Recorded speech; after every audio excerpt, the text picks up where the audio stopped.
Hey everybody, welcome back to Visual Novel Book Club. I'm your pal Slow Beef. With me, of course, is my good friend Pulla Hoko. Hey ya. My good friend Jim. Hey there. My good friend Turbo. Hi, it's me. My good friend DVac. Yo. What's up? We're back. It's Hate Plus time. Yeah. I'm talking a lot with my hands right now, even though it's an audio recording. Yo, Yay. this is Hate Are you all Plus hype? time. Are you all hype after all the great, exciting, good things that have happened recently? Yeah, so good. It's gonna be a very upbeat podcast. I hope you're all fucking ready to read some goddamn extracted law documents. Yeah. Yeah, I have to bring it to you. We're not hyped at all. Only six. Only 6 small logs. That's all you need. Somehow we'll still talk for an hour and a half. What? We talked for over an hour on cake, so I'm pretty sure we can talk for an hour and a half on 6 logs. I had the list in front of me in the game, and then I clicked off of it, and then I realized now I don't have the list anymore. I deleted Hune and... I think All first the one AIs was... are gone now. The first one was the Unity Act. That's it. It was not Election Night 2, it was Unity So Act, it thank starts with, so we jump back into our favorite kinds of logs, the, political discourse, meeting logs. And these are particularly a treat on a Hyundai run, because as I said, she has absolutely no interest and says absolutely nothing worthwhile during these logs. Oh, they sound angry. Yeah, it is kind of it's like flavor, like little flavor things, but all in all. So right off the bat, old Mute is there, and she's yelling, and she's saying she's going to veto this Unity Act. And this act, the Unity Act, removes all non-criminal, non-age-related restrictions on who can become president. So basically, anybody can become president if they're old enough and they're not a criminal. Right. Which, I mean, at first I was like, what's the problem with this? Is that not the truth here in the country we live in? But but also this is clearly being put in place so that Ryu can become president. Yeah. It was weird because old Mute's argument against it was that President Park could keep running, I think? Yeah, run for a second term. And I don't exactly see, based on what was described, how that correlates, but... Yeah, she's still hung up on Park, and she still doesn't see Ryu as a threat the same way and everything. And let's be honest here, Mute's trying to reinforce an autocratic regime. She really wants this to remain a small group of people in charge of a larger group of people. She doesn't want that. She does not want that to change. She's resistant, and that's what she's programmed to do. Yeah. Right. And that always that thing, this flaw of old Mutes has been sort of eating at me for this whole time. You've been alive for 1600 years, and this is the type of government that you've settled on. But I guess for her, it's about being in control, and it's easier to be in control of a small group of people than a large group of people. I think it sort of goes into what the AI psychologists we were talking about last time is, and how AIs sort of get wedged into a role. And I feel like old Mute's sort of gotten, at this point, after 1600 years, she's sort of been this is how it should be, and from that gets blindsided by what Ryu's doing. Doesn't even see that as a possibility. But we also know that AIs learn based on evidence we've seen from Arthur play but through it. Reinforcement learning has its limitations. Yeah, they go into this later, but she kind of describes the way her thought process is it's a learning computer, in that anytime an event happens, a piece of data is collected, and then that data gets cross-referenced against other pieces of data, and those get cross-referenced against other pieces of data, to the point where there's so much bloat in the system that it becomes difficult. I get that part, because I know that's what Christine Love wants us to think about this, but also she breaks that internal logic sometimes. Yeah, if you want to talk about real reinforcement learning, it's it's possible, basically depending on the weights of the value updates, you can end up with like a local maximum, and like you end up with a local maximum, and then all the other maxima are like slowly diminished in weight over time, and then eventually you end up with just one. Like, that's definitely a thing that can happen in reinforcement learning, especially one that was programmed by a graduate student. Thank you for that really transparent, easy to listen to version of neural network. Yeah, I was just like, that was a very good, like, 1 minute explanation of neural nets. Thanks, that's what I do. Okay. I'm sorry, I don't have a better word than local maxima. No, Well, that's what they are. By the way, if that sounded interesting to you as a listener, go, like, read up a little bit on, like, how neural nets can go a little crazy. Yeah, well, I also... Because they can, like, depending I on would- in what order you put your inputs in, yeah, things can I- skew in different directions. yeah. Can I attempt the layman's explanation? Sure. All right. You can always edit it out. Yeah, that's true. Can I? I call it the Go, Matrix yes! Reloaded. Go It's just for it. straight up Matrix Reloaded. Have we all seen that? Case in point. Yes. I mean, theoretically, yes, I've seen it. I It's- don't remember it. Well, it's Oh, exactly that's- like that. No need to go into further explanation. No, that's just right there. Just go watch that movie and then you understand. Oh. I think we all get a pretty clear picture from the Matrix Reloaded. Come on.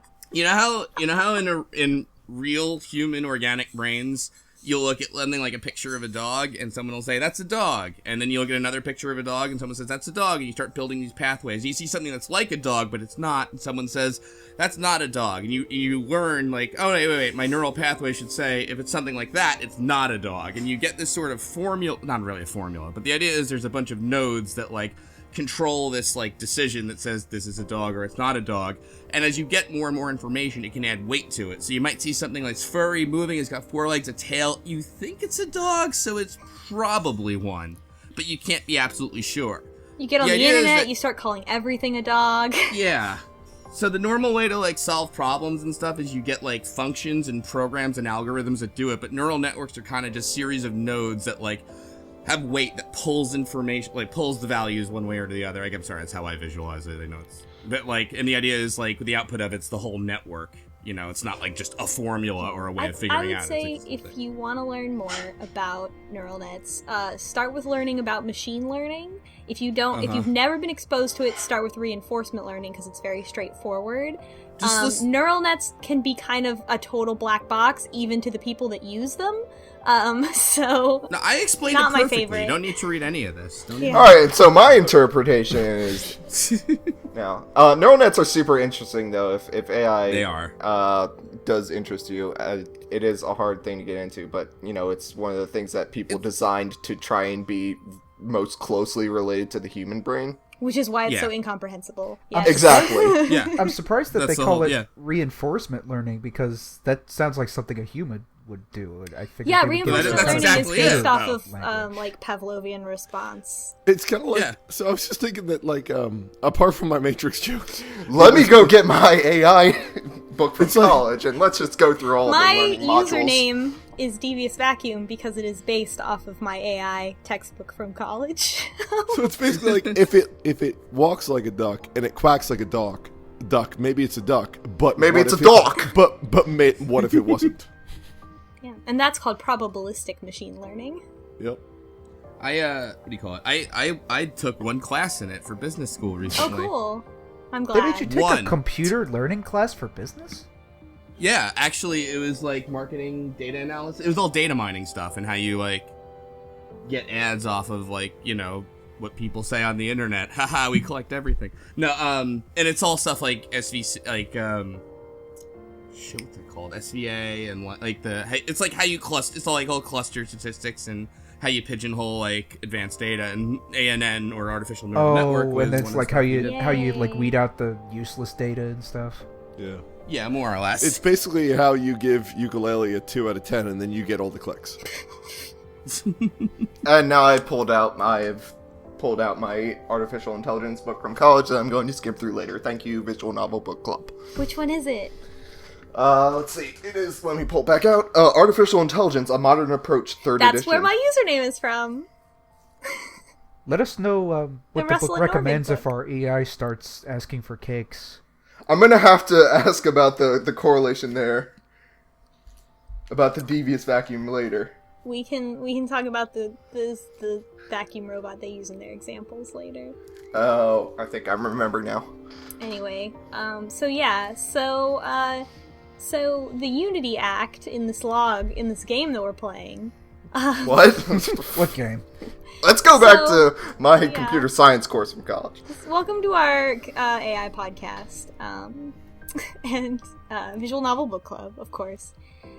So this Unity Act is being put in place so you can become president. Mute thinks it's about Park becoming president.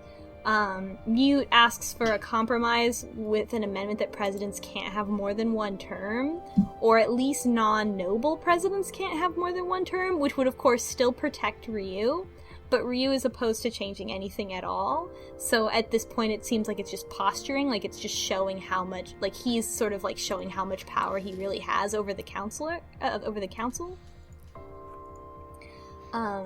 Counselor Joe speaks up and is like, well, I'd be willing to concede that to Mute. And Ryu's no, like, you're no, not. You're not really doing that. And they're all very clearly bought off and won't talk, but Mute still has no idea that this is the case. And Mute abstains from voting for the first time in the ship's history. And the Unity Act is passed, as is. So, at this point, Hyune interrupted me. And says she wanted to talk about something. So did y'all get an aside this time? What was your aside about? I don't think I got interrupted. No, I didn't get the one. Hyune solar path did not. Ah. Yeah, I don't think she ever aside Not was this like, whole hey, can we thing, talk no. for You a had second? no aside, like no special thing? Not a one. No. Yeah, the What about only you, asides we Turbo? ever got was like just when she was bored. I'm trying to remember because I read this a bit back and I didn't have any notes, but I don't. From what I recall, New Mute is a lot more reserved, and I don't think she interrupted me, or when she did. She did interrupt me once, and it was, "Do you hold anything against me for sort of the quote unquote death of Mute 2?" But not anything in relation to, which I said I didn't, by the way. That's good. Yeah, that would be a little messed up. You're a nice person. Thank you for applauding me on that. I really needed that today. But yeah, So she's pretty. I mean, I would think she would be pretty reserved because she has no anything. yeah. I mean, Like she's of course read through all of the logs and everything. She sort of understands everything, but I mean, from the most part, she's sort of just trying to, I guess, form her own opinion, so to speak. Mm-hmm. It's a lot to process within the first few minutes of your existence. Well, Right. She read all the logs, but she still has no idea what your deal is. So she's probably just feeling out the situation. That's fair. Yeah. So this is a long thing that happened to me. So Hyune interrupts me to say that she is happy to tell me that Mute is doing better. And so she doesn't think that Mute is in danger of erasing her memory anymore, and that we kind of got through that. And then Hyune and Mute are talking, and Hyune is asking Mute about falling in love, and sort of also talking about how Hyoseo Young fell in love with old Mute. And Hyune keeps talking to me separately in these asides about how she's messing up, or how she's worried that Mute thinks she loves her, and or that she's not getting her point across properly. So I guess Hyune is trying to broach the subject of falling in love with Mute and sort of get Mute's opinion on it and her capacity to fall in love, which kind of goes along with how we've in this playthrough where it's focused on sort of Mute's Hyune sort of getting Mute to admit that she doesn't think that she's lovable because she's an AI, and also because she doesn't love herself because she feels that she's failed. And Mute talks about how she fell in love with a man and it was unrequited, and Hyune tries to ask more about that, but Mute doesn't want to elaborate.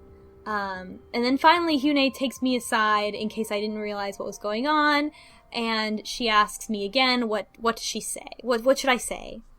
and I get the option of tell her how you feel, nothing, or speak from the heart. We know what you chose. So first, I just said tell her how you feel, because this is Hyune. I'm gonna wait until the last minute to tell Hyune to speak from the heart, because I know where that's gonna go. Yep. So I go, tell her how you feel, and so she tries to say it to Mute, and Mute doesn't understand. She's like, well, she's like, of course, like, I care about you, what's the big deal? Like, of course we care about each other. And so we go back, and she's like, that didn't work, what do I say? And this time I said, speak from the heart, and I will ask you all to reference the image that I've just posted in the Discord chat as to how Mute reacts, which, Mute reacts, so Hyune, like, specifically says, like, Mute, I love you, and Mute says, ah, just the letter A for 3 dialogue boxes. The best is the way it's animated. It's just like Mute being like it's kind of side-eye Mute being like, yeah, like, there's so many different ahs that, like, it's all of them. And, all the ahs. And so when she's done screaming or sighing or whatever her reaction is, it's probably all of those. Mute's like, she says she's a woman and she would never consider something like that. Which, again, like, we're here on the ship as wives, so I don't know. Hyune doesn't seem that upset about Mute's rejection and sort of, like, takes it in stride, because she still cares about her, which I thought was very good, like, very healthy, like, Hyune, good job, like, not expecting Mute to reciprocate your feelings. But then Mute is like, well, could you tell me what you see in me? And Hyune says to me, was she just being soon? Is this my chance? And then I lost all hope again about Hyune. So Hyune asked me how to compliment Mute, and the options are, you're really admirable, you're really cute, or anything that comes to mind. So I pick you're really admirable, because that's the obvious correct answer. And Hyune says that, she respects Mute because Mute always stands on her principles. She references how Princess Ryu would have been lost without Mute there for her, so Yuna's daughter needed her a lot. And Hyune tells me that she wants to show Mute that the world she came from isn't as bad as the world that Hyune came from isn't as bad as Mute thinks it is, and that in fact both of them are in similar positions. About sort of how they view society, like that they both want everybody to live in peace, and that their positions aren't actually that far away from each other. But Mute is still sort of stuck in the patriarchal society, but like their actual end goals of like wanting people to live in peace and be stable are actually very similar. And Hyune says to Mute that being a good person deep down is common to both old Mute and the current Mute. And Mute is heartened by all of these things, which is great. It's good things that Mute needed to hear. But then, because this is a confession, Mute points out that being a role model isn't the same as love, which is extremely true and also extremely something that Hyune needs to hear. And Hyune asks me what to say again, and if you say anything that comes to mind, she just, like, it just loops. Like, she says, oh, I don't know, I need to think about it. So if you say you're really cute, Mute is like, why would I care about that? Like, this isn't, like, my body can look however I want it to look. This body is supposed to look like Princess Ryu. And, Hyune is like, well, it's not just how you look, it's how you talk and how you act. And, Hyune says that she likes how Mute says like and okay all the time, which I feel like is something that we don't really emphasize, like how Mute talks when we're summarizing these things, but Mute says like and okay a lot. Yeah, she has this kind of, like, casual, I don't know, is that the right word for it? Casual dialect? It definitely feels casual, at the very least. Yeah. And Like, when it's she's just in these logs coming talking from to, old like, Mute. people on the council and these important people, she talks to them, like, in that casual way. Yeah. Like and she like says, us. She says, like, okay. Yeah. but she uses like as like in the Valley Girl way, like not just to mean similar to, or she just says like, I think that like that. Yeah, it's a placeholder. Kind of talking. She uses as like a dialectic placeholder. Yeah. Yeah. And so Hyune also points out that she noticed that Mute scales herself down, so she takes up less space next to Hyune. So because she knows, and I guess Hyune told her that she had always wanted to be tall when she was alive. So Mute made herself shorter so that Hyune would be tall, which is really cute. That's cute. This is some deep shit. Holy shit.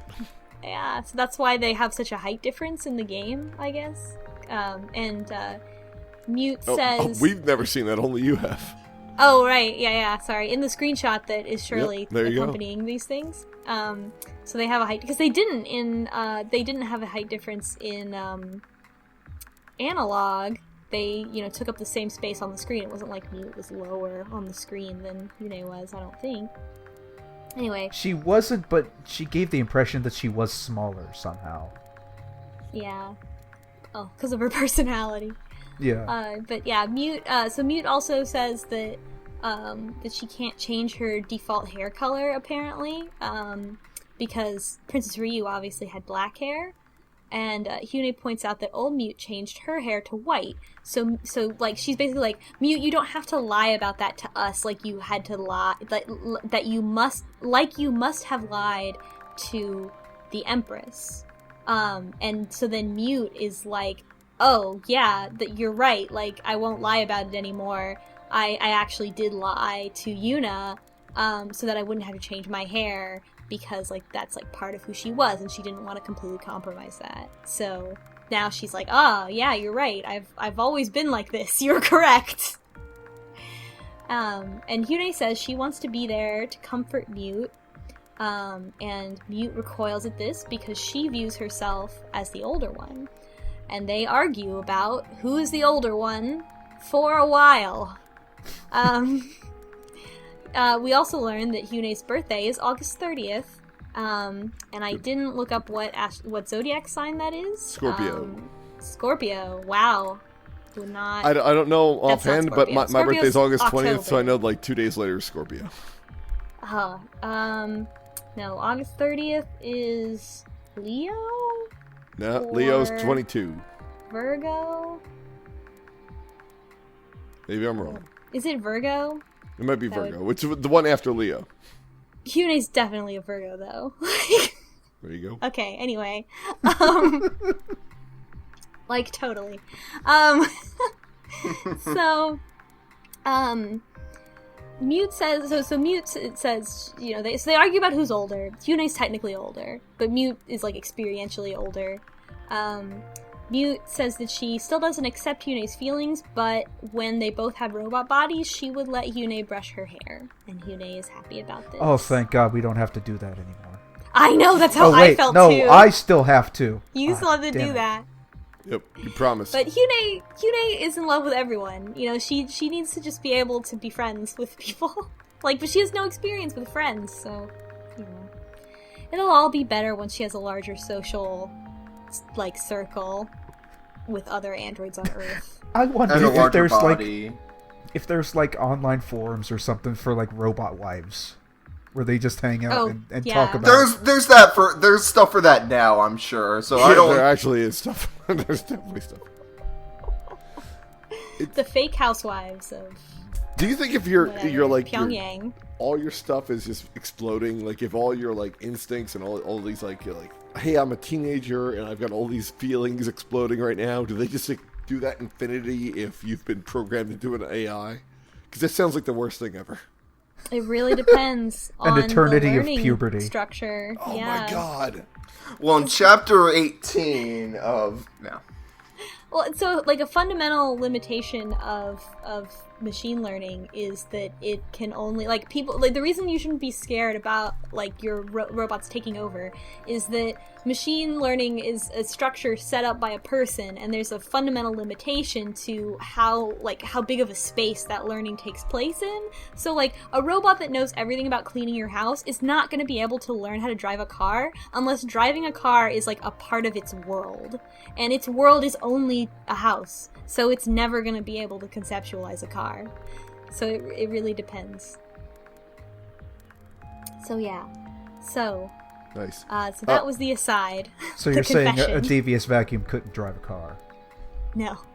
So just as a quick interjection, because like while I was listening, I scrolled back up a bit.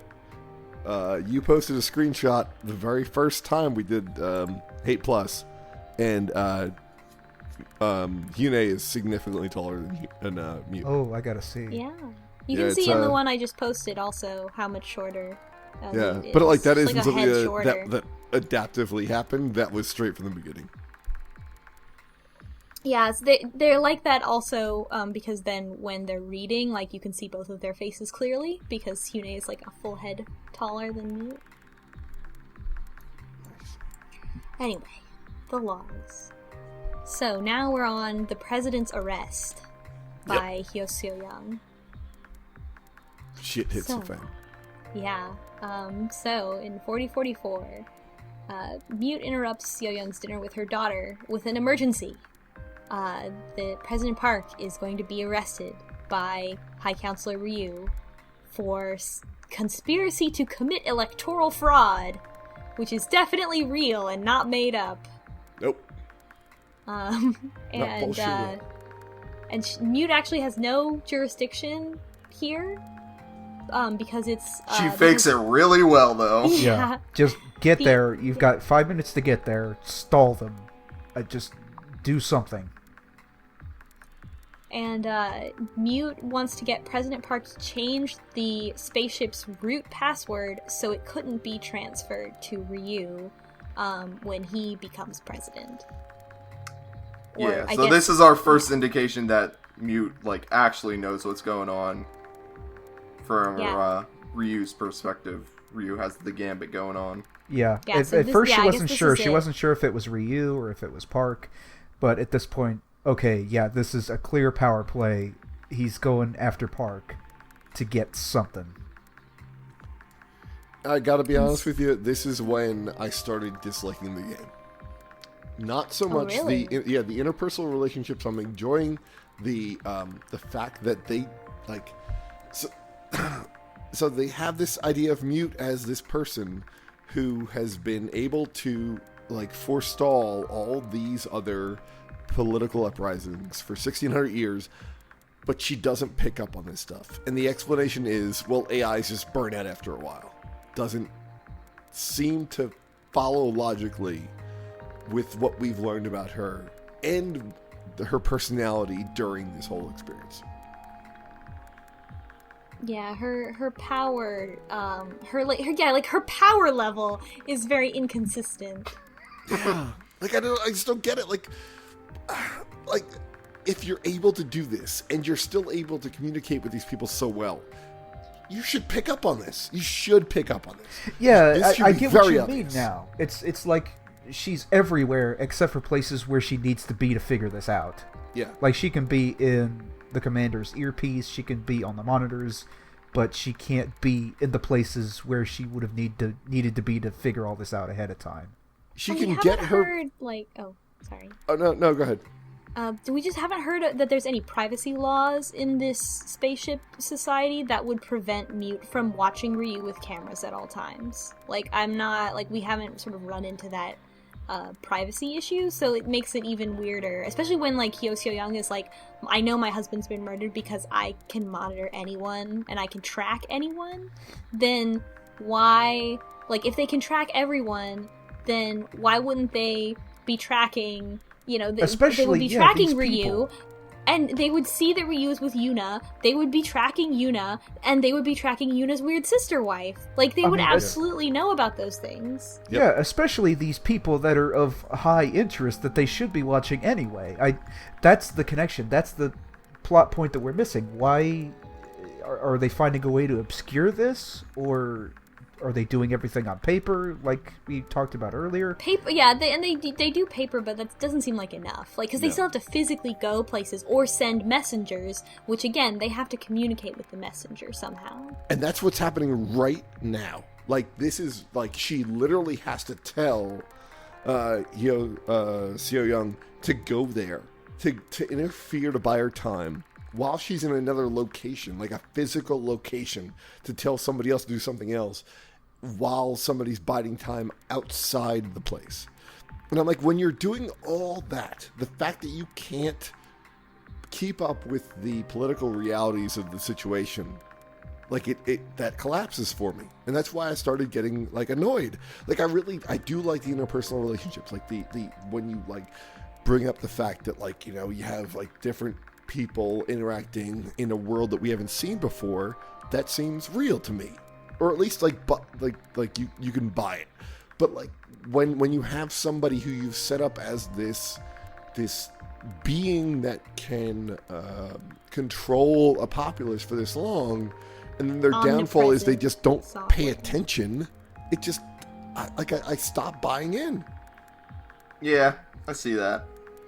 I sort of had the opposite reaction. Like, I get that sort of buy-in, and I guess I just sort of swept it to the side, because I'm more like, yes, here's some action finally. Because, like, up until this point, my most interesting parts of the logs I've been reading were the arguments in the council room. And finally, it's like, here's where, you know, action, so to speak, is happening.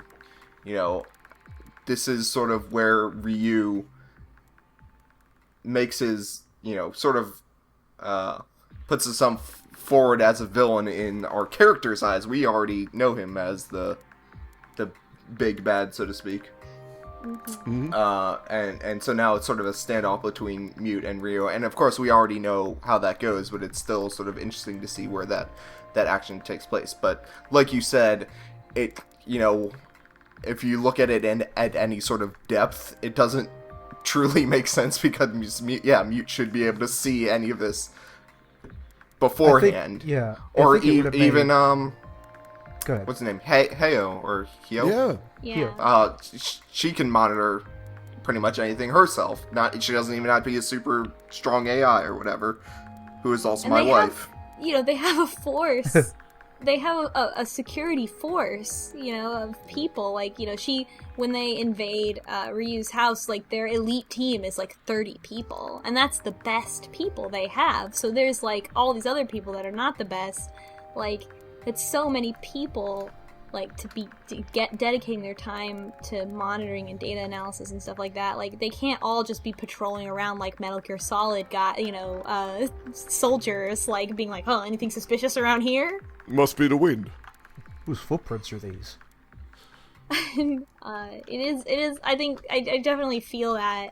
I don't think I'm as annoyed by it, but I feel like there's almost like, I'm annoyed because I feel like this could be corrected by having established early on, like, more concise rules and world building for what kind of power Mute actually has as security software. It could have been any number of things. It could have been like, oh, there's a period of the day where I can't monitor everything, or we can't monitor these people because they would find out about it, or there's some kind of bureaucratic rule where you can't do that, like you said, invasion of privacy, or maybe some areas of the ship are older and they don't have that kind of technology, and it's just, there could be any number. There's a lot of explanations, but I think it was almost like intentionally, I think it was sort of like this page intentionally left blank, because it's so that it was meant to be like easier to accept, like, oh, well, because our perspective is so limited by only the logs that Mute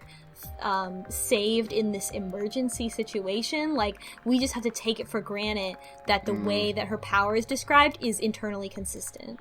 Yeah, but you also, at that point, then you have to show that.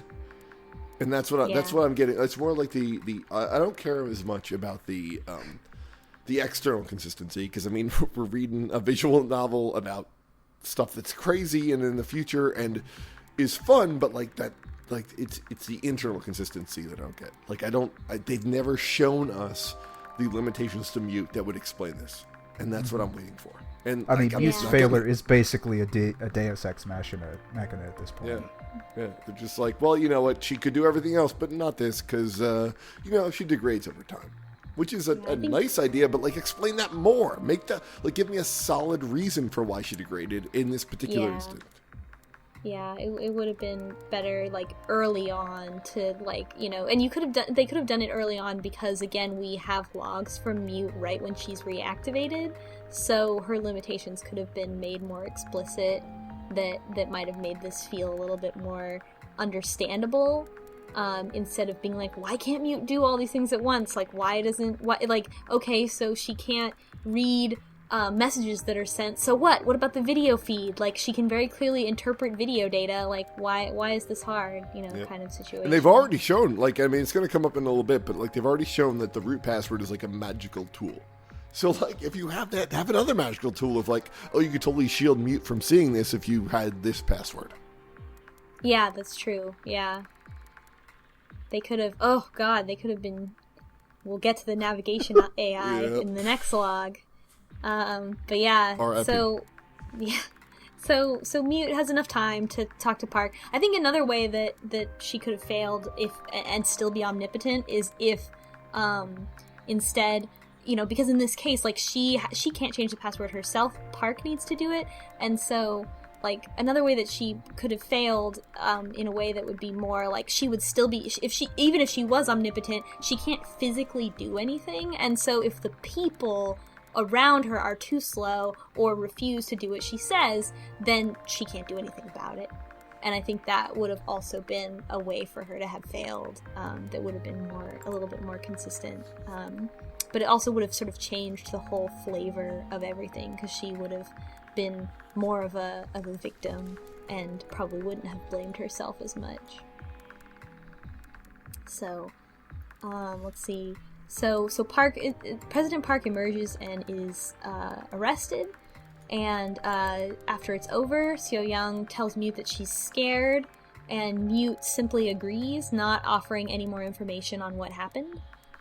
So we just hear, this is just Seo Young's account, and she doesn't know, like, how Mute found out about this or what this means.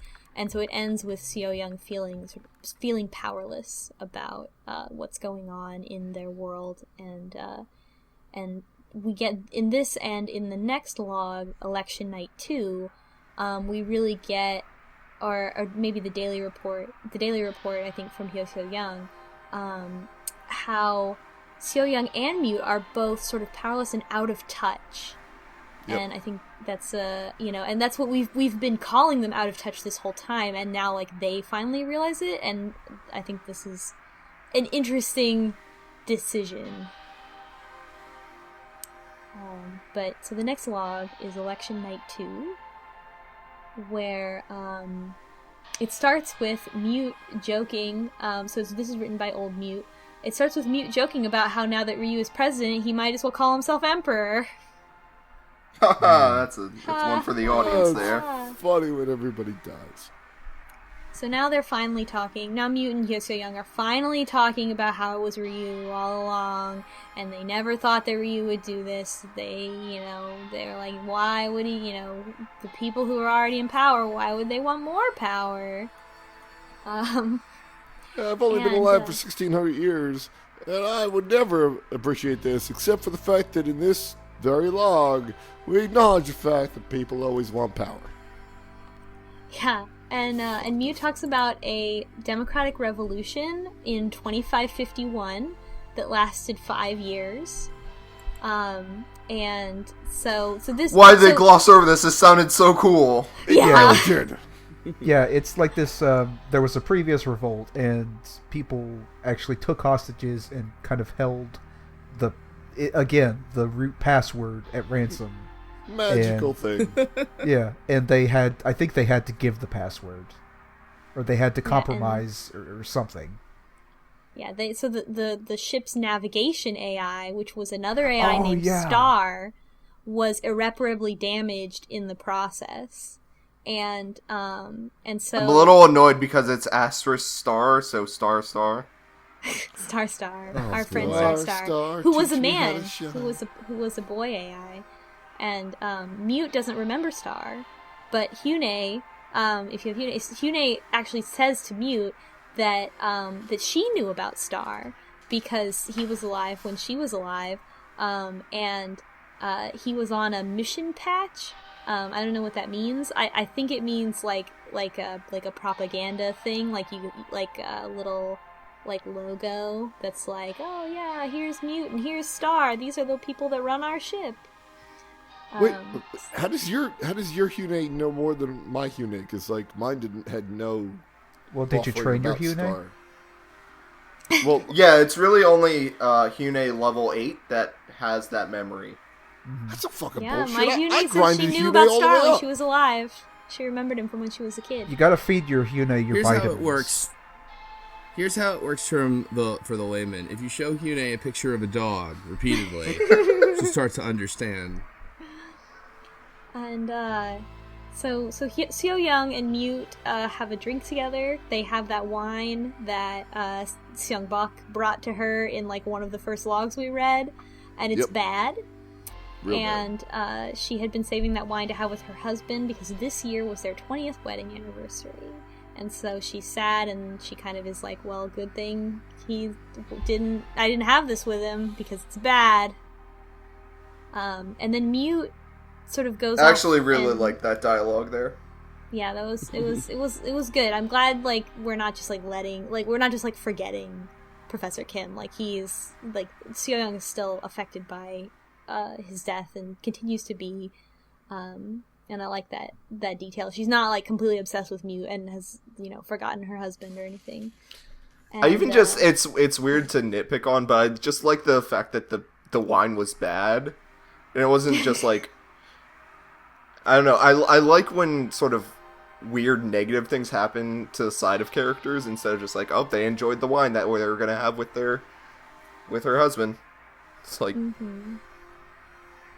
yeah, it's more it's real. the little details, I guess. Yeah, this is the part that Christine Love really hits, which is these like little tiny interpersonal relationship moments that like feel real, and then the politics stuff not so much. Yeah, like it adds a specificity, which is like which increases, I think, the intimacy level, right? Because it's like it's sort of thing where like maybe you're referencing events in your own life or something that happened to your friend, and you add like a little detail, and it adds more intimacy. So Mute at this point says to Seo Young that she was only designed to keep running for 1,000 years. And I think this is when she explains what we talked about before about how her memory works and how it takes longer to process stuff, and so she to her it's like she's tired, and I guess she doesn't have the ability to delete data. Which again, like, what the fuck? This grad student, I don't know what he thought was gonna happen. Well, that's weird because she can do a full wipe, just not like, oh, Yeah.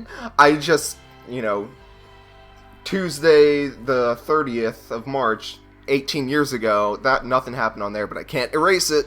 Just have to wipe the entire old memory. Yeah, I don't know. That doesn't. Again, as we've said before, a lot of this doesn't make sense. That's fine. So Seo Young then talks about how she relates to this, and she says, "I'm not allowed to be scared, but I'm scared." And Mute, while reading this, the current Mute while reading this, says, "No, she should be allowed to be scared. She should be like Mute says it more like you should be scared." But I think she means you should be able to be scared. Like, you shouldn't have to do this.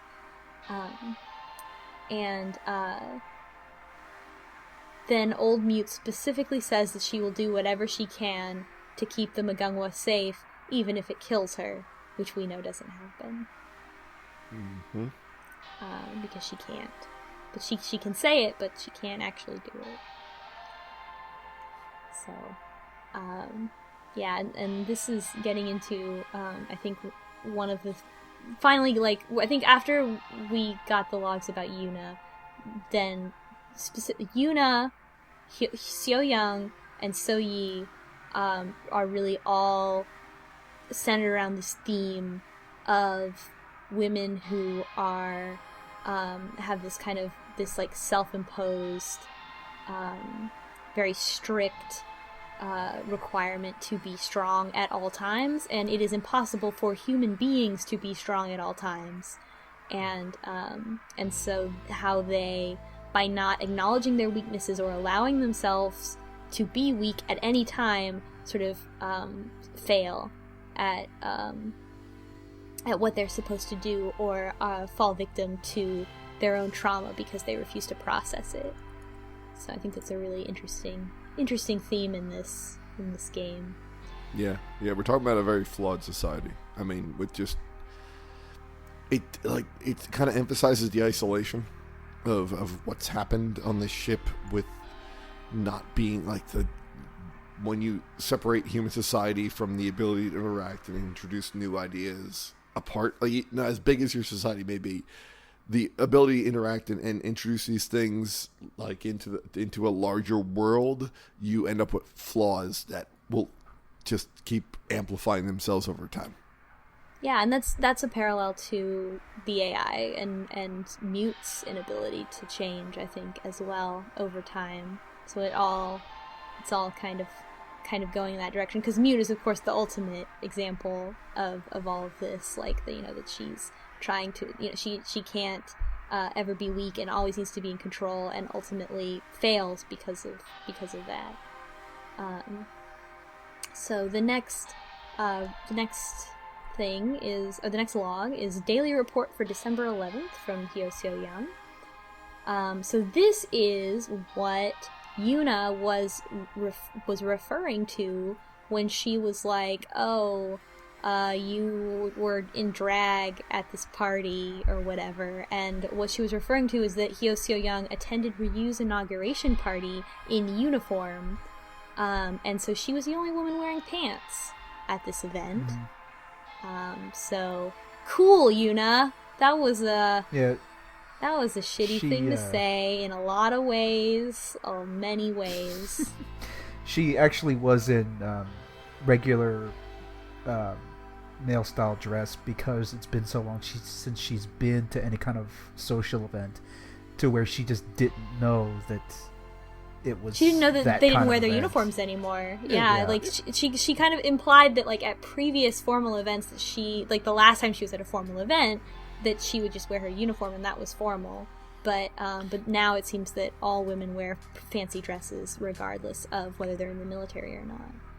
Although, and it was these aren't actually women wearing fancy dresses. Yeah, and also there's no other women here. Yep. Yeah. It was interesting because this was sort of our hint towards that it wasn't just drastically once Mute had her memories erased and all of that's when the new dynasty or the old dynasty or whatever you want to call it, and that sort of old or style, dress and way of thinking happened, and it was more influenced a lot more gradually, and we just didn't get to see that because we've been following along with Mute and all the people that are happening politically, not so much in the social game. Yeah. And we've sort of like heard a little bit about this through the minor character logs, how things are sort of moving more toward, like things are slowly becoming more patriarchal, more misogynistic over time, in other ways. So, but this is, Seo-young like didn't know about this, so I think this is like a key realization for Seo-young, and it's like, how did you not notice this? Yeah, like, dude, that's where your have job. you been? Yeah, this is literally your job, which again is like a little weird inconsistency. Like, what were they doing? And Seo-young sees Hyo A-jung there, because remember she lives at the Ryu's house now as sort of like a courtesan, like a personal actress. And she refers to Hyo A-jung as my long estranged niece. Dun dun dun. And a maid tells Seo-young that A-jung was unable to continue to support herself and, quote, her younger sister, and had to live in the Ryu house. Which I thought was also interesting because it sort of speaks to how like maybe this was always the euphemism for lesbians in this society or like in the world. I mean, in the world, but like perhaps this euphemism is like a widely known euphemism and could sort of explain like the like it could almost begin to explain a little bit why Yuna would want to use the for external purposes, calling a woman who's clearly her girlfriend her sister, like in public but not in private. In private, that's still really creepy. But also, like, we've seen it before. We've seen the sister thing before with Yuna. So I don't know what this is trying to imply, and I'm hoping I think she's just into that. I mean, Yuna seems to be, but like in this case, like this is, I mean, A-Jung and Jin Ah did not, you know, maybe they had to lie. It doesn't seem like they ever had to lie about their relationship. They didn't ever have to pretend to be straight best friend gal pals. Because it seems like just like younger sister is sort of like a euphemism for lesbian relationship. The problem with that is that Seo Young has to make a point to mention that to Mute, which, like, she says it like specifically, like, I'm 100% or whatever. I'm very sure that my niece never had a sister, and I just wanted to keep you aware of that. Which is like, why would you need to mention that if this is an accepted social contrivance? Yeah, I don't know. Yeah, I mean, Seo Young is completely out of touch. I think is the main element there. Like, That's she true. might not know about this particular euphemism because she's completely out of touch. Yeah. And like again, like true. why is she so out of touch? I don't know. That's her job. It's so weird. I don't know. It's just What has she been doing? And then the last thing I think we find out in this log is that President Park's probably dead. I think it is implied that he was tortured to give up the root password and he did not give it up. And if he did not give it up, it is likely that he is dead. I would not think that he would be still alive. Mm-hmm. Mm-hmm. Yeah, they say... And so, yeah. So now only Mute has the root password. So that's why Ryu needs to extort it from her at the end. So that's the last bit of political intrigue we have, and the next log that we have is Worthless as a Wife from Pyeon Nae-moon, who is Kim So-yee's husband. And this is the first log that we've had that's written by him, I think. It's written by Nae-moon. I don't think Totally, first time. Yeah. So... Just as a content warning before we start this, we are going to talk about Kim So-yee's sexual assault again, and it does get very heavy.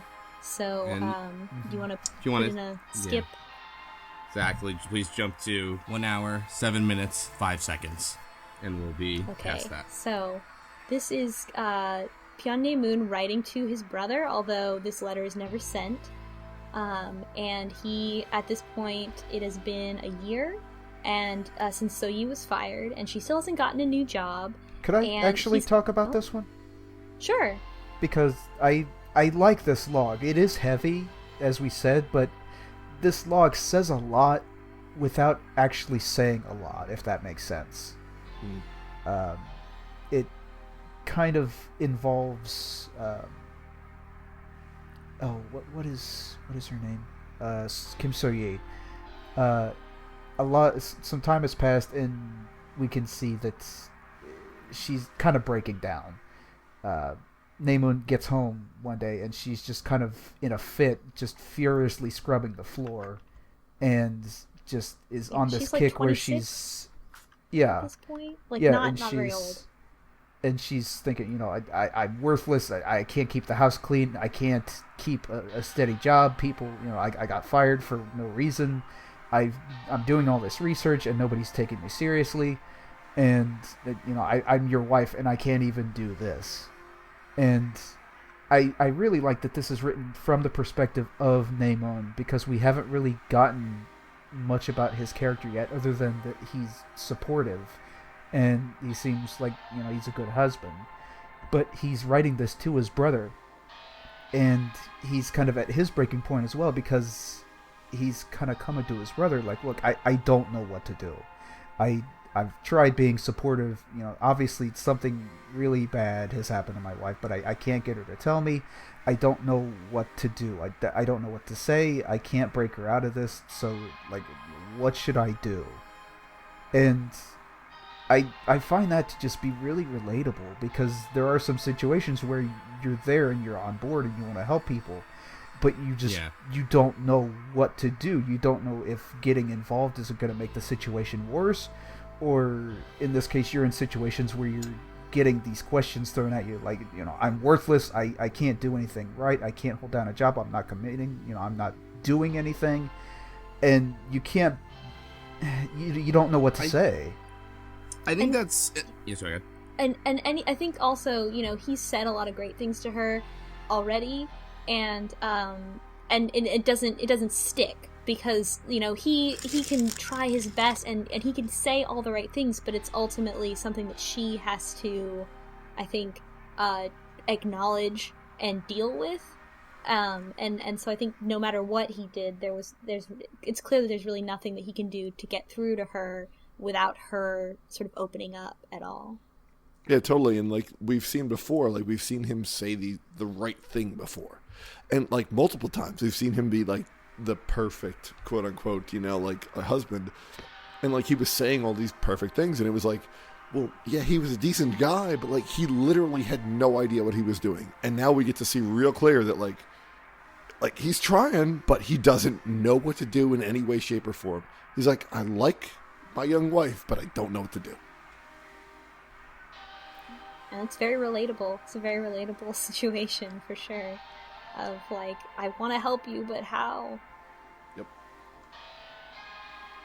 It's funny because I got that at the time, and reading it back now, sometimes like, well, because I'm like, I have it in front of me now, and he's like asking. It's funny. It's like I'm having a little trouble reading it now. It's almost like, because the first time I'm like, do you have any idea what to say to that?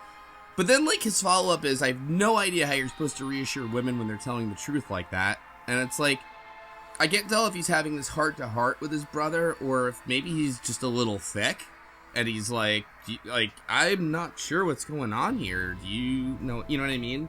Well, I mean, he gets to it eventually. When I was reading this, Mute, who's reading it along with us, says, I wish the poor woman would realize it's okay for her to be weak. And I think that that's what Naemun needs to say, and it's what he cannot think to say. I think because that's not something a man would ever be told. Because, and this, especially in this super gendered, like, society that's getting more and more sexist, that the men are being, men are never told it's okay to be weak. So why would he know to say that to a woman? To say, like, oh, when he's trying to reassure this person that he cares about so much, like, that would never occur to him to say, like, it's okay to be weak, especially because he sees her as a peer. Yeah, and he also doesn't. He so much information is missing for him right now. Yeah, and he seems like he also, from the way he talks about it, like, is also, what they might have in common is that he may also, like, very much define himself by his job and his competency, but he hasn't lost his job, and so he wouldn't, but that might be something they have in common. We don't know. But yeah, he doesn't think to say that it's okay for her to be weak. I mean, I really like this log because it hits so many points. The title is Worthless as a Wife, and going in, Hyune thinks that that's coming from him, that's his words. Yeah, but it's actually hers. Right so you're thinking that this is going to be like the haymaker for the big Kim reveal. So right, yeah. Where he just throws his hands up. It's like, look, I'm tired. I've tried. I can't get through her. So just whatever. But no, it goes in completely the opposite direction. He's kind of bearing his soul here, and then in the process of writing this letter, he kind of I think maybe he hasn't been able to think of it before, or maybe he's one of the kind of people that just think better when you have your thoughts down in words and you can just kind of reflect. But he comes to the conclusion, you know, I actually should say this. You know, I know what to say now. I think I know what I can do. From just writing this letter. He didn't actually send it. Which is Well, so wait, true. It's so true. That. So there's a bit before that, It is. where she's saying, you know, I'm worthless, and I think that we should focus on what he does say to her, which is he tries to reassure her and is like, if you want to help out, because she can't cook. And so he's still working and doing all the and cooking. he kind of flubs that. She's kind of. He's like, it's weird. yeah. She's in this like bargaining phase where it's like, okay, oh shit, I can't keep a job. I can't make any income. I'm about to lose my husband because he's just gonna dump me. Okay, what if I clean? What if I cook? What if I do this? And he just kind of comes out and says, well, you can't cook. Yeah, So- and he's like, but you can help out more around the house, like, if that would make you feel better. And so they're doing this negotiation. So it really comes across as, like, you know, he's frustrated, but he also, like, doesn't, like, it seems like he's been very much taking care of her. He's been doing everything this whole time, but it doesn't seem like he has that much of a problem with it. Like, and he does mention that he's 15 years older than her, so he's, like, kind of, like, more chill about everything in general. Yeah, he kind of understands this. Like, look, this is kind of what I signed up for when I married somebody so young and somebody who's as introverted as she is. So, but he, like, you know, it doesn't seem like he resented her for her making him do all the work. It seems like he was just more like, this is what I'm going to do to take care of you. And then it's kind of like, whatever you want. Like, literally whatever you want. If you want to do more work around the house, that's fine. But it, like, didn't occur to him that that was something that he should even offer. I also noted in my notes here that it seems like she's depressed. She, you know, he describes, like, she doesn't want to do anything. Then we have a moment where she is talking, you know, she's talking about how worthless she is as a wife, and of course brings up sex. And she's like, you know, we haven't had sex in a long time. I can't even do that. And he's like, that is so not important. Like, why, you know, let's just focus on, like, how you will feel better. But she says, like, no, do you want to have sex? Like, we haven't had sex in a long time. Like, let's have sex right now. And he's like, okay. And then he points out, like, why am I writing this in a letter to my brother?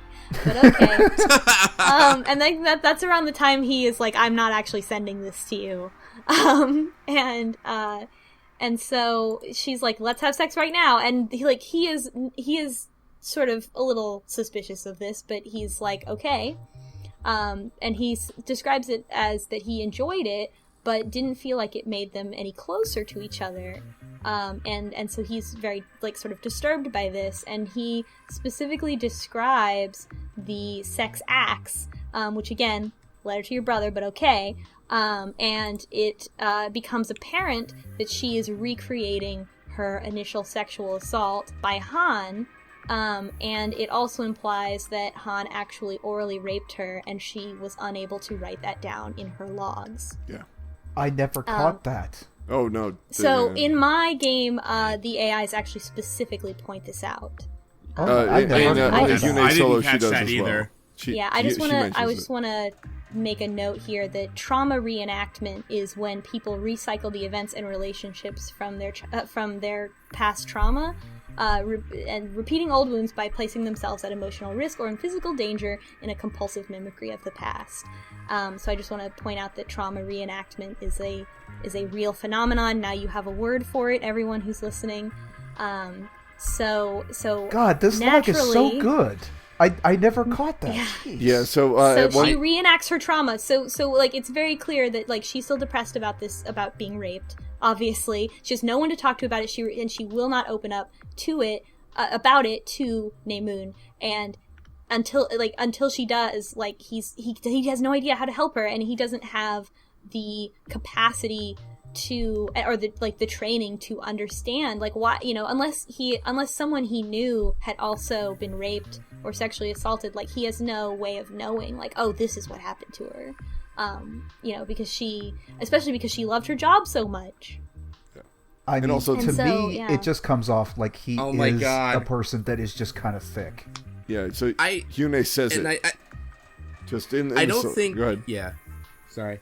I don't think it's necessary to go over this like too explicitly, but if you go, I just went back to the research problem, and there's like a paragraph in there where it's like if you read that again with that knowledge, it's like, okay, yeah, this is where that part's alluded to. Mm-hmm. I totally missed that. Oh my god. Anyway, sorry. So Naemun again has no way of knowing that this was the case, but he does, sort of get suspicious because the sex that they have is very strange, and like he doesn't feel like he doesn't feel like she's letting him in, and he doesn't know what to do about it, and he decides, in the letter, like Pullahoko was talking about, he's going to encourage her to get even more into her research, because that's the only thing he can see that is making her happy. Yep. Wow. And in mind, the AIs also are like, no, don't do that, because they're like, that'll make her retreat from you even further, because she'll just get wrapped up in her research, and then she'll have an excuse not to talk to you about anything. Yeah, so in the solo Hyune run, she recognizes it right away. That what? Like, well, I mean, in mine, I don't know how that worked out, but I must have skipped right by it. Jesus. Yeah, and in mine, she says something like I'm trying to think of the exact wordage, but it's something like, "Oh no, don't do that. So you don't reenact it," or something. Like, she literally acknowledges that she's reenacting it.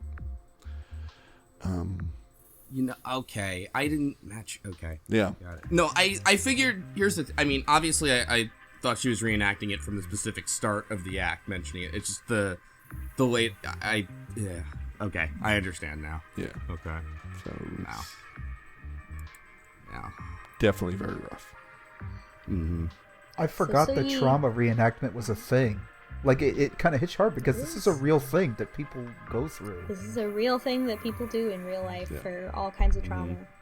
And so, so this is, again, like, after this log is when it really hit me, like, the theme of this game and how we have all of these women in this game.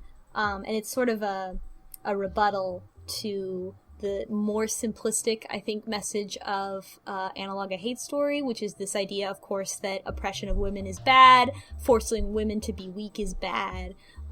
This is sort of going too far in the other extreme, which is like this idea of like, well, okay, I'm not gonna be a weak woman. I'm not gonna let, everybody make me weak. I'm gonna be strong all the time. And it is impossible for human beings to be strong all the time. And all of these characters, all of these characters are, all these women characters, they suffer because they are so hung up on not showing weakness or not being able to open up emotionally, like not being able to be weak.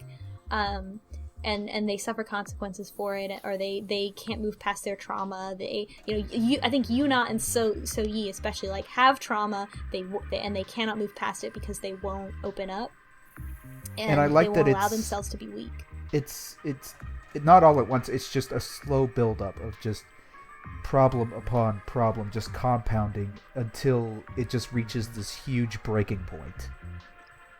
Yeah, I think I think that now that finally clicked for me. I don't know why it wasn't obvious from the beginning, but now that finally clicked for me, like it does feel like a powerful and complex story again, and I think is sort of the like less, I guess, like less obvious companion to that kind of feminist evolution of like being a woman and how I view myself and stuff like that, where you have to strike a balance between living your real life, like you have to strike a balance between like, oh well, being a stay-at-home mom is good, actually, like it's okay. Like it doesn't make you it doesn't automatically make you like a pawn in the patriarchy. Like, actually, it can also be good and good for your kids, and you can be a good mom, and that's okay. Yep.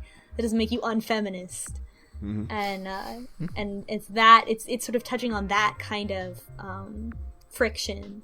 and pointing out that like you can't be strong all the time, and I think specifically focusing on women's stories, just like Analog focused on how women were able to pull together and find strength even amid this like really oppressive society. Yeah. I mean, for me, it was like the last logs were very disappointing because I don't think that this particular game or visual novel handles politics very well, but the specifics of interpersonal relationships and the vignettes of telling a story, it does really well. So I think like this was like, oh, you just redeemed yourself, because like this is when Christine Love is really in her element, where she knows to be like, hey, Yeah. like I need to describe to you what's going on in the society, and like some of this is society building. Like you have to establish the realities of this world, and then you tell these really personal stories inside that society, and then I'm like, wow, that's really good. I just wish that politics would come along with it, but I also really can appreciate these smaller stories and these like very important stories, but very smaller stories within this larger world. Mm-hmm. In a way, the politics is just really kind of a backdrop. Yeah, I mean, it's emphasized a lot, so it's not just a backdrop, but it's also yeah. But I guess the right words is compared to the interpersonal stories. The politics is really just kind of it's there to complement the personal stories. Yeah, and I guess the setup would imply that the politics are more important, but even the eventual from the game. Even the eventual downfall, where like the root password gets passed over, the whole hostage situation, that's there to complement the relationship between Mute and So Young. So Young, yeah. Sorry, I blank on names. Mm-hmm. So the last log is the Pale Bride, which wasn't this one of the ones that you pulled early, Turbo? I don't believe so, actually. No? Okay, I would have pulled this because I would have wanted to know why are we talking about the Pale Bride? I there's pulled even this a up translator's and note. Hyune immediately goes, "Hey, that's me." Yeah. There's a translator's note that they that they have translated this into English as the Pale Bride, and they're like, we would translate this as sick daughter, but like that ship has sailed. So Pale Bride equals sick daughter. Confirmed, like once again. Who? I didn't quite understand that part. Who is the translator? Do we know? Do we understand the context of it? It's the girls, the AIs. The AIs they're translating it. Okay. Yeah. Because in mine, I guess with just the straight Hyune run, it almost seemed like it was part of, like this had already been translated in some way that she just accessed it, so it's a little confusing, that's all. It could either be if either Mute put this in here and translated it, because the tone of it sounds like Mute's voice, or it could be from inside, like, because this is a story about Kim So-yi and the research facility and whatnot. It could be from that perspective, and it could be due to like the whole Chinese being introduced into this. I don't know. It's kind of unclear. It could be a little fourth wall breaky. Just a little self-aware. Mm-hmm. But yeah, so in this one, Kim So-yi learns about Kim Hyune. Hyune's already in cryonic sleep at this point, obviously. And So-yi learns at a family gathering that Hyune exists, and she's like, "What is this?" And people they even describe it to her in kind of a mythological sense, and then she's like, "Oh, it's just cryonic sleep." And So-yi wants to run tests on Hyune to see if she was less affected by radiation, to prove that there's a radiation leak that is growing in intensity. Now, this log, is this 2 years after her breakdown? This is the next year. Yeah. The next year. 45. Okay. So she's carried on in her research. She's kind of making a note, apartment status, bed made, few dishes to be washed, take her containers, floors clean. So she's To me, this Yeah, so reads she's doing like more work around the house. she's doing a bit more work around the house, but she's still doing a research, and it's looking like things are going up for her because she's saying here that she may have discovered the proof that she needs to be taken seriously, and the idea is that if we have this girl in cryogenic sleep that's been on the ship the whole time, she would have been shielded from some of the ambient radiation that is supposedly causing these low birth rates. So if they test her and her radiation levels are lower than everybody else's, then that's the proof. Yeah, and like we haven't acknowledged the one part at the end of the last log, which was that Pyeon Naemun realizes that his ideas of obviously the sexual encounter is not he knows that this didn't work out well. So he eventually he doesn't send the letter to his brother, and he realizes that wait, my wife needs something more than just cleaning and sexually satisfying me to be a real person. So he's like, hey, I'm sorry I said that before. How about you focus on solving this problem, this real world contribution you can make. That is the resolution. So this is the end result of that. Is the next literally 3 weeks later they go to a New Year's Eve party.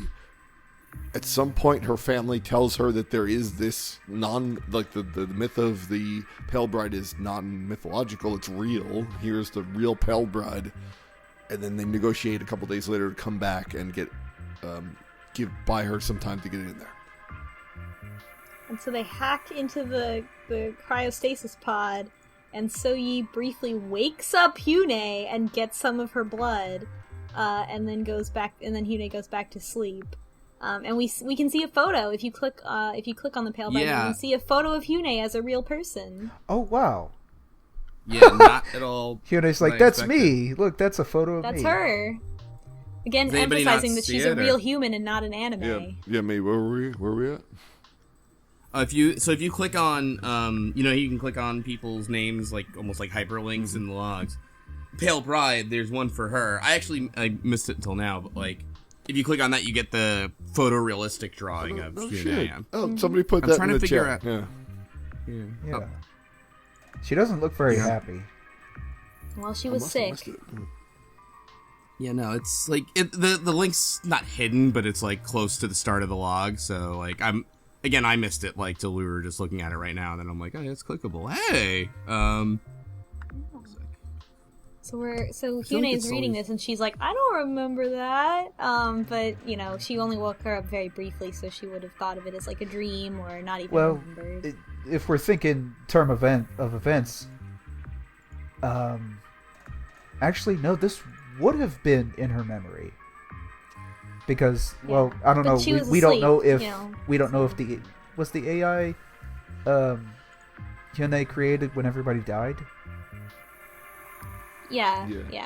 Okay, so Oh shit! Holy crap! mechanically speaking, she should remember, but I guess just because she was so out of it, she didn't remember. Yeah, she didn't remember. So, but Hyune's like, retroactively, I don't mind, because it helped everyone. Damn it! Now I gotta go back and click on that because I need to see that so she can react to it. Yeah. You know what's funny too? I didn't envision. I know it's stupid, but I didn't envision her cryogenic pod that way either. I thought it was standing upright, kind of it would be more of a sci-fi kind of thing, even though it's more realistic. Oh, no. I just Whatever. imagined it as the pod from Ever 17. Yep, that's exactly what I did. I'm like, it's one of the three. Only it's an No, egg shape. No, that's the reason when I said it's I have an egg daughter. It's it's standing up like an egg. That's why they think it. But I guess it could be a little bit longer. So the end of this log is, like y'all were saying, So-Yi feels like she has to do this research so she'll be taken seriously again. And she does say, that I'll be taken seriously. So she's still focused on getting her old job back. She somehow, and I think that's what that shows here, is that she somehow thinks that she'll be let back in if she just does this research, which I think is maybe not what Naemun thought, not what he meant when he said this. He didn't say, oh, keep trying to get your old job back. He meant do something meaningful that makes you happy. and but she's sort of fixated on specifically doing this research so that she'll get her old job back, versus being able to move forward with like a new job or do something else. Maybe a little bit of that. I didn't quite get that impression. The impression I got is that this is her drive because it's literally her trying to prevent an apocalyptic event. Well, but she says, "I'll be taken seriously." Like, I feel like who's taking her seriously if not her former coworkers who will like let her back in, right? I mean, maybe. Because she doesn't say like, "Oh, I need to do this to save everyone." Yeah. Like, I'm just she trying to says something imagine like what it must be that- like to know this information and to not have anybody believe you. I think it depends, right, too, because, like, if you're thinking about stuff like that realistically, also, like, if you were doing something like you felt like, I don't know, cure for cancer kind of research, and you do it for years and years, it's not like you always have that top of mind, like, your personal stuff's gonna get in there, too, so you're like, I have to finish this because, well, it's really important to me, or I'm proving myself, or I'm trying to, you know what I mean, like, I guess what I'm saying is, like, it feels more grounded and realistic if you have that sort of human reason to do something, rather than the sort of, you know what I mean, like, as noble as you can be, your own stuff's gonna get wrapped up in it. Does that, am I sounding like... No, that sounds No, right. it does and make it's true sense. that she doesn't know the like it I think it's also like it's not as big of or she doesn't know if it's that yet that it's as big of a deal as like a cure for cancer. Yeah. You know what it is? This leak doesn't seem like, it seems like, oh, declining birth rates, but maybe not that big of a deal. Like, you know, like it's just like, oh well, we could fix it, so it's not a big, you know, it's more about the intellectual victory. Yeah, and it's also more of the time at which she's observing this. Hyune in whatever current time means, acknowledges that she has no memory of it. She's kind of blown away by what happened, and then she doesn't mind since Kim So-yi was doing something for the greater good. But I think at the end there's a really nice tag on this where she says, "In the end, the future refused to improve. In the end, the future refused to improve." So there was none of this made any difference. Fucking everything was going to end up in fire and brimstone anyway. Yeah, I guess, yeah, it didn't matter because everything gets erased. Fucking Lavos. Come on, who's with me? Somebody had to think that. All right. Is that a Sonic boss? That's, oh my god, you Philistine. Please end the podcast on that. Thank you. Is that... Good night, everyone. That's the title, at least. It's from, have you ever heard or played Chrono Trigger? I have played Chrono Trigger. That was a joke. Oh, you son of a bitch! Never mind. End the podcast on that, please. You fucking had me going on that. I know that's it. Let me tell you about Chrono Trigger, buddy. Next time, let's read the next 6 logs. Okay. Oh, hold on a second. What's our tagline? No, we it's fuck your robot dad in the mouth. No.